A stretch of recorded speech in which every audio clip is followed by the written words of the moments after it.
یوم آزادی ہے، ہر سال ہم دھوم دھام سے مناتے ہیں اور منانا چاہیے۔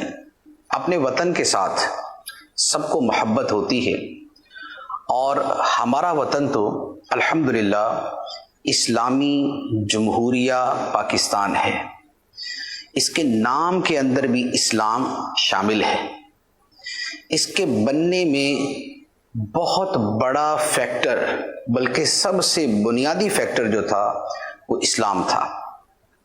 اس کے بنانے کے لیے جو جلسے ہوتے تھے، جو پروگرام ہوتے تھے، اس میں بھی اسلام اور کلمہ طیبہ کا نعرہ بلند ہوتا تھا۔ اس کے لیے کوششیں کرنے والوں کی اکثریت مسلمان تھی۔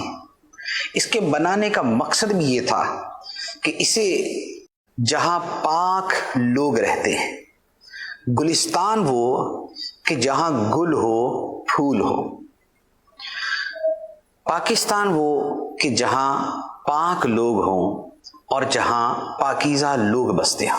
تو جب ہم حقیقت میں پاک ہوں گے تو پھر ہمارا وطن پاکستان ہوگا، اور جب ہم ہی پاک نہیں، ہمارا کردار پاک نہیں، رشوت، حرام خوری، سود، جھوٹ، ملاوٹ، خیانت، بددیانتی، چور بازاری، دھوکہ بازی، فریب اور کام چوری اور کام سے بھاگنا اور دیانتداری سے کام نہ کرنا، جب ہمارا کردار یہ ہوگا تو کیا ہم پاک کہلانے کے قابل ہیں؟ اور کیا پھر ہمارا وطن پاکستان ہے؟ لہٰذا ہم ہر سال یہ دن تو مناتے ہیں، لیکن ایک مرتبہ پاکستان کو پاکستان بنانے کی ٹھان لیں کہ ہم نے اس ملک کو پاک کرنا ہے، اپنے کردار سے بھی اس کو پاک کرنا ہے، اور اس ملک کو پاک اور اس کے ساتھ صاف رکھنا ہے۔ یہ ایک دوسرا درس ہے اور ایک دوسری عرض ہے جو میں کرنا چاہتا ہوں کہ قرآن پاک میں اللہ تعالیٰ نے فرمایا کہ اللہ تعالیٰ پاک صاف لوگوں کو پسند فرماتا ہے۔ یحب المتطہرین، خوب پاک صاف ہونے والوں کو اللہ تعالیٰ پسند فرماتا ہے۔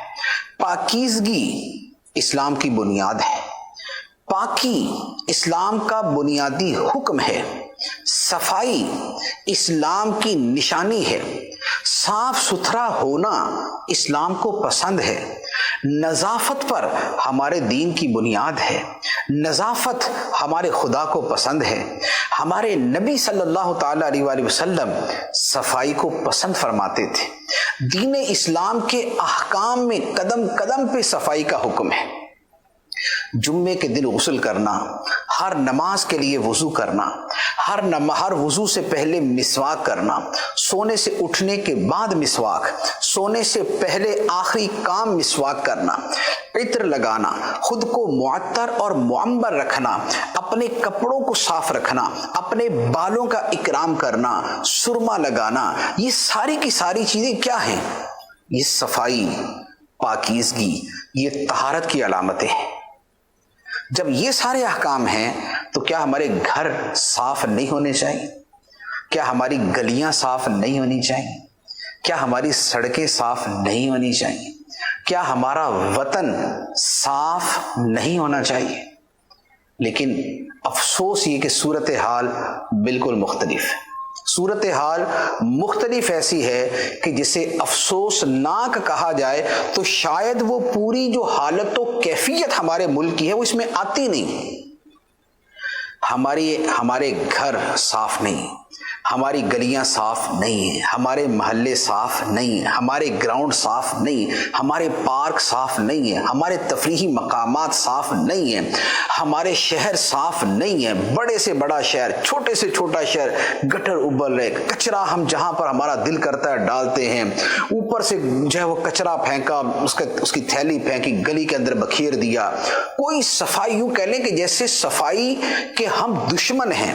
ہمارا رب صفائی کو دوست رکھتا ہے اور ہم صفائی کو دشمن سمجھتے ہیں۔ جو مجموعی طور پہ ہمارے معاشرے کی حالت ہے، میں وہ عرض کر رہا ہوں۔ تو لہٰذا اس پاک وطن کو پاک رکھنے کی کوشش کریں۔ واہ جی، ماشاءاللہ۔